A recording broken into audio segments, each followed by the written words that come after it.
చదవడమే మీ లక్ష్యమా? MBBS సీట్ల guidance కోసం తప్పక విచ్చేయండి మెగా ఎడ్యుకేషన్ మేళా. ఇక్కడికి వచ్చినప్పుడు మీరు చూశారు, నేను ఈరోజు ఏదైతే 78వ స్వాతంత్ర దిన సందర్భంగా నేను ఒక ఉపన్యాసం చెప్పాను.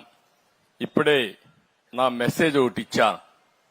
అందులో మీరు చూస్తే రాబోయే 23 ఏళ్ల తర్వాత మన దేశం 100 సంవత్సరాల స్వాతంత్ర దిన ఉత్సవాలు జరుపుకుంటున్నాం. 23 ఏళ్లే. ఈ 23 ఏళ్లలో మనం అందరం సంకల్పం చేసి ఒక పద్ధతి ప్రకారం పనిచేసి ప్రపంచంలోనే అగ్రదేశంగా తయారవుతాం. నాకు ఏమాత్రం అనుమానం లేదు.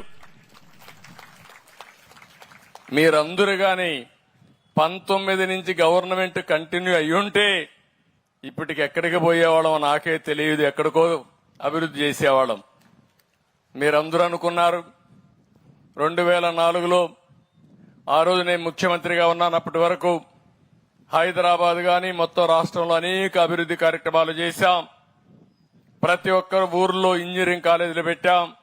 మీ పిల్లల్ని ఇంజనీర్లు చేశాం. దానితో హైదరాబాద్ అంతా కూడా బాగా అభివృద్ధి అయింది. నాకంటే ఇంకా కొత్తగా వస్తే బాగా చేస్తారని మీరు ఆ రోజు ఓట్లు వేరే పార్టీకి వేశారు. దాని పర్యవసానం 2014 రాష్ట్రం 2గా విడిపోయే పరిస్థితికి వచ్చాం. అది జరిగింది.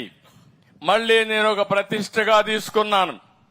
మళ్లీ రాష్ట్రాన్ని ఘాటిలో పెట్టాలని చెప్పి ఆలోచించాను.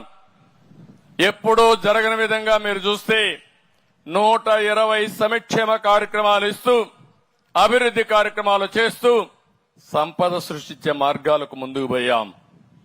దానివల్ల 13.5% జీఎస్టీపీ అభివృద్ధి అయింది. పేదవాళ్ల తలసరి ఆదాయం, అందరి తలసరి ఆదాయం పెరిగింది. మీ జీవన ప్రమాణాలు పెరిగాయి. కానీ 2019లో మళ్లీ మీ ఆలోచన మారింది. ఒక సైకోని తీసుకొచ్చుకున్నాం. అక్కడి నుంచి ప్రారంభమైంది గుద్దుడే గుద్దుడు, బూతులే బూతులు. నేను అడుగుతున్నా, ఈ నియోజకవర్గంలో ఎప్పుడైనా ఇలాంటి మీటింగ్ జరిగిందా అని అడుగుతున్నా మిమ్మల్ని. ఎన్టీ రామారావు గారు కట్టిన స్టేడియం అది, మా పార్టీ కట్టిన స్టేడియం అవునా కాదా అని అడుగుతున్నా. నేను ఇక్కడ రాలేకపోయా. అంటే ఏంటి ఆ రాచకం, ఏంటి ఆ విధ్వంసం? మాట్లాడితే బూతులు. ఈ కాన్స్టిట్యున్సీలో ఏం జరిగిందో మీరు చూశారు. ఆడబిడ్డలు కూడా సోషల్ మీడియాలో కడాన అందరూ ఉన్నారు. నాకు కూడా తప్పలేదంటే ఆ బాధలు. ఎలాంటి పరిపాలన సాగిందో ఒక్కసారి మీరు ఆలోచించండి. అలాంటి మాఫియా ఒకటి కాదు, అన్ని మాఫియాలే. మామూలు కాదు. వీళ్ళు అంతా ఎక్కడ దొరికింది అక్కడ దోచేసుకున్నారు. ఇసుక మాఫియా, లిక్కర్ మాఫియా, కడాన పేదవాళ్లకు దొరికే ఇచ్చే పీడీఎస్ లో కూడా ఏదైతే రైస్ ఇస్తామో అందులో కూడా రీసైక్లింగ్, రేషన్ రైస్ కూడా రీసైక్లింగ్. ఇంకా భూ కబ్జాలు ఇంకా మామూలు కాదు. మీరు మాట్లాడలేరు. మీకోసం వస్తే మమ్మల్ని కూడా చూసే పరిస్థితిలో మీరు లేరు. అలాంటి క్యాసినో, మా తమ్ముడు చెప్తున్నాడు, క్యాసినో ఇక్కడ ఆడిస్తే ఇదేంటి మరి చేస్తున్నారంటే దానిపైన దాడి. అన్ని మనం చూసాం, బూతులు. అందుకే తల్లి నేను అసెంబ్లీకి పోవడం మానేశా. ఆ రోజే నేను చెప్పా, ఇది గౌరవ సభ కాదు, కౌరవ సభ. మళ్లీ క్షేత్రస్థాయిలో గెలిచి అసెంబ్లీని గౌరవ సభగా చేసి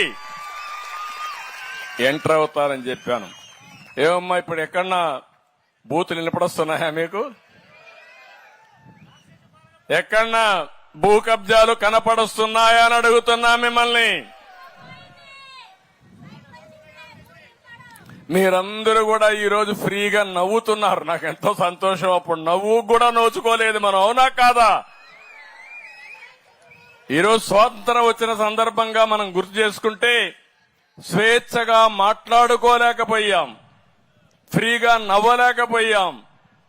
ఆ వ్యక్తిని చూస్తే నవ్వితే కొడతారు, ఏడిస్తే మళ్ళా కొడతారు, కేసులు పెడతారు.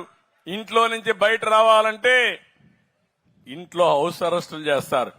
ఆయన వచ్చుంటే ఇవన్నీ చెట్లు కొట్టేసేవాడు. నేనేమన్నా చెట్లు కొట్టానా అని మిమ్మల్ని అడుగుతున్నా.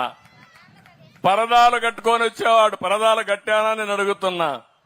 మా ఆఫీసర్లు అయితే రెడ్ కార్పెట్లు వేసేవాళ్ళు. నేను చెప్పా, రచ్చబండే నా యొక్క స్టేజీ, ఎక్కడ అతిగా చేయొద్దని చాలా స్పష్టంగా చెప్పి నేను ఒకటే చెప్పాను, సింపుల్ గవర్నెన్స్ ఉండాలి, ఎఫెక్టివ్ గా ఉండాలి. నేను కూడా మీలో ఒకటిగా తిరిగి మీ సమస్యలు అర్థం చేసుకుంటా. భగవంతుడు ఎంత శక్తి ఇస్తే అంత శక్తిని ఉపయోగించి మీ జీవితాల్లో వెలుగు తీసుకురావడానికి ముందుకు పోతానని చాలా స్పష్టంగా చెప్పాను. సుమన్ టీవీలో మీ పర్సనల్ అండ్ బిజినెస్ ప్రమోషన్స్ కోసం కింది నెంబర్కి కాంటాక్ట్ చేయండి.